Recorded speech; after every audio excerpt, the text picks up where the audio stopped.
You know, when we think about fallen angels, it's easy to picture it as just a myth, right? A theological idea. But what if the fall wasn't just some spiritual event? What if it came with an actual physical price tag, a tangible, agonizing cost? Okay, let's really get into this story of what it means and what it costs to descend.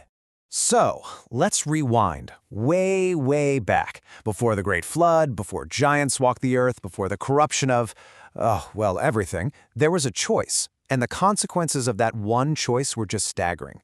This is the story of what it cost a whole legion of celestial beings to give up heaven for earth.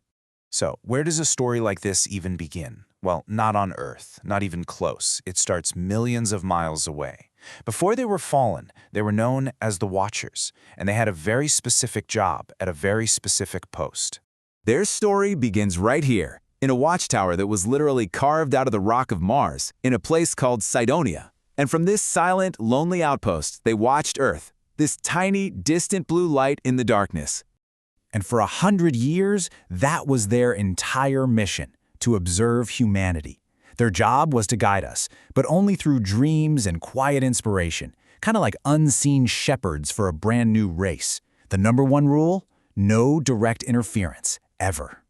And what were they exactly? Well, they were 200 beings made of pure light. The source material describes them as being dressed in the raiment of the heavenly host, with eyes that burned with the fire of creation itself. I mean, just imagine a being of such terrifying beauty that just looking at them would break a human mind. That's what they were, and that is everything they were about to lose. You know, a century of just watching, it can change you.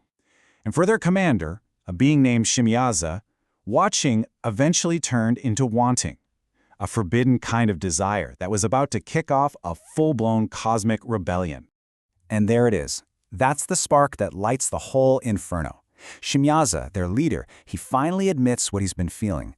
And it's not some general fascination with humanity. No, it's a specific, all-consuming obsession with one woman, Neama. The stakes here could not possibly be any higher. On one side, you have the divine order, a fundamental law of their existence. On the other, you have the line they're about to cross. And this wasn't just breaking some small rule. This was like taking a sledgehammer to a boundary that was set at the dawn of time. This is where you see that Shimiaza is an absolute master of manipulation. See, he doesn't just command them to fall with him. He makes his personal desire into their shared problem. He weaponizes their fear of being alone in sin, and he turns his own fear into their rallying cry. And boy, did it work. He basically just lit a fuse that was already smoldering inside every single one of them. The vote was unanimous, and it was sealed with this one fateful shout that literally shook the foundations of their Martian home. All of us or none. So, with that decision made, they descend. The source describes it not as some clean, neat portal, but as a wound, a literal tear in the fabric of reality that opens up right over Mount Hermon on Earth. This was it, the point of no return. The instant they cross that threshold, the cost becomes real. Their divine light, their very essence, starts to fade away, bleeding out of them like the last light of a sunset. It's one of their own, Gadriel, who whispers this terrifying realization. They're already becoming less than what they were. Once they land on the mountaintop, they start making it official. They're actually formalizing their own damnation. Armoras, who was a master of contracts, he goes first, binding himself by the very cosmic laws he used to command. And then Gadriel, the keeper of sacred flames, he steps up and does the same.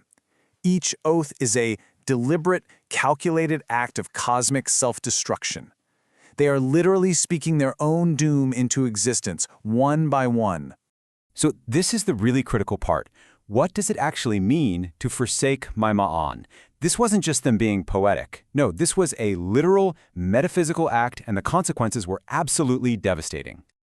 Okay, so the Maon, you can think of it as their heavenly body, or their garment of glory. It was the very substance of their angelic nature. It wasn't something they wore, it's what they were. So to forsake it was to literally shed their own being. And that's the real tragedy of their choice, isn't it? They traded an immortal, glorious existence, a gift we can't even begin to wrap our minds around, for a temporary, earthly desire. They literally threw away heaven itself. But getting rid of their light? That was just step one. The final stage of their fall was even more horrifying. They had to build themselves a prison of flesh. Because to touch the world of flesh, they first had to become flesh. The source material calls this process the unmaking, and it sounds like a biological horror story. Pure energy compressing itself into solid bone, muscle wrapping around structures that had never known gravity, skin forming over what used to be raw energy, and for the very first time, feeling a heart begin to beat inside their chests. And how did that feel? Well, the text uses just 3 simple words to describe it. The pain was exquisite. Just try to imagine the agony of being infinite and then suddenly being crammed into a form that's so small, so fragile, so painfully mortal. But small is a relative term here. Their spirit, their true essence, couldn't be entirely contained. So these new physical forms they built for themselves, they towered over mortal men, standing at a monstrous 12 feet tall. Beautiful, yes, but terrifying in their new scale. And even they were shocked by the result. Gadriel looks down at his own new hands, hands that could now span a human skull, and he recognizes their total alienation. They weren't angels anymore, but they weren't men either. They had become something else, something strange. And with everything they once were now lost, Shimiyaza gives his final command. All that divinity is gone, replaced by a cold edge in his voice that hints at the pit. The sacrifice is complete. Now, it's time for them to go collect their prize. And that's the question that just hangs over all of this, isn't it?